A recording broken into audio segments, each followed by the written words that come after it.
जय हिंद। आज की वीडियो हम लोग क्या देखेंगे, ठीक, उदाहरण 5 देखेंगे। दर्शाइए कि आर के घात में क्यूब का मान समुच्चय एस आर के घात क्यूब का एक आधार बनाता है। तो एस इक्वल टू 1, 2, 1 तथा 2, 1, 0, 1, -1, 2 है। इस प्रकार से हमें अल्फा का मान दिया है, अल्फा 2 का मान दिया है, अल्फा 3 का मान दिया है। ये अल्फा 1 का मान है, अल्फा 2 का मान है, अल्फा 3 का मान दिया है।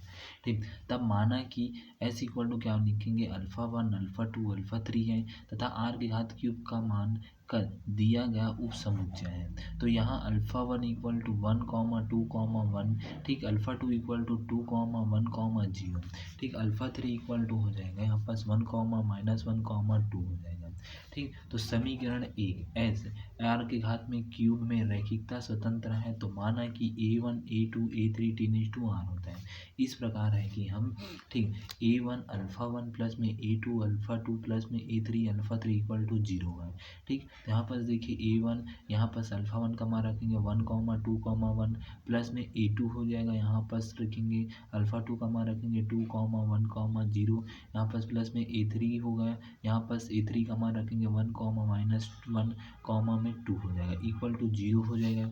ठीक, तो यहाँ पर देखिए क्या हो जाएगा a1, 2a1 प्लस में a1 हो जाएगा, प्लस में हो जाएगा 2a2 हो जाएगा, कॉमा a2 हो जाएगा, कॉमा 0 हो जाएगा, प्लस में a3 comma -a3 comma 2a3 हो जाएगा, ठीक, इक्वल टू 0 हो जाएगा। तो a1 प्लस में 2a2 प्लस में a3 कॉमा में 2a1 प्लस में a2 माइनस में 3a3 कॉमा में a1 प्लस में 2a3 हो जाएगा इक्वल टू 0 हो जाएगा।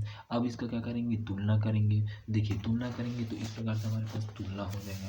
तुलना करने पर a1 प्लस में 2a2 प्लस में a3 इक्वल टू 0 हो जाएगा। ठीक, तो 2a1 प्लस में a2 माइनस में a3 इक्वल टू 0, ठीक, फिर a1 प्लस में 2a3 इक्वल टू 0 समीकरण 1 दे देंगे। इस समीकरण का गुणांक अवयव निम्न होगा तो a इक्वल टू 1, 2, 3, 1, 2, 1 और 2, 1, -1, 1, 0, 2 हो जाएगा। ठीक, तो मॉड ए इक्वल टू हो जाएगा यहाँ बस 1, 2, 1, 2, 1, -1, 1, 0, 2 हो जाएगा।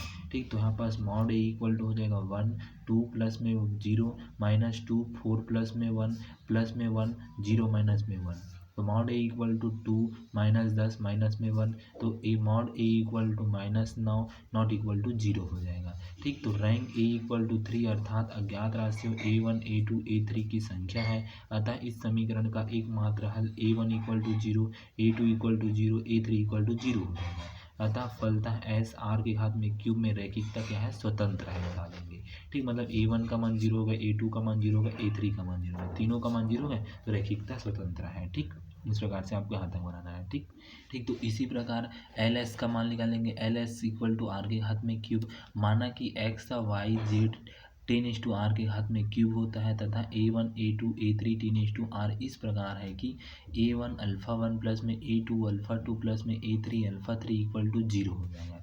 ठीक, तो यहाँ पर alpha a1 equal to 1, 2, 1 plus में a2 2, 1, 0 प्लस में a3 1, -1, 2 equal to X Y Z हो जाएगा। ठीक, फिर उसके बाद इसको अंदर गुणा करेंगे तो a1 2 a1 a1 हो जाएगा, प्लस में 2a2 a2 0 हो जाएगा, प्लस में a3 -a3 2a3 हो जाएगा equal to X Y Z हो जाएगा।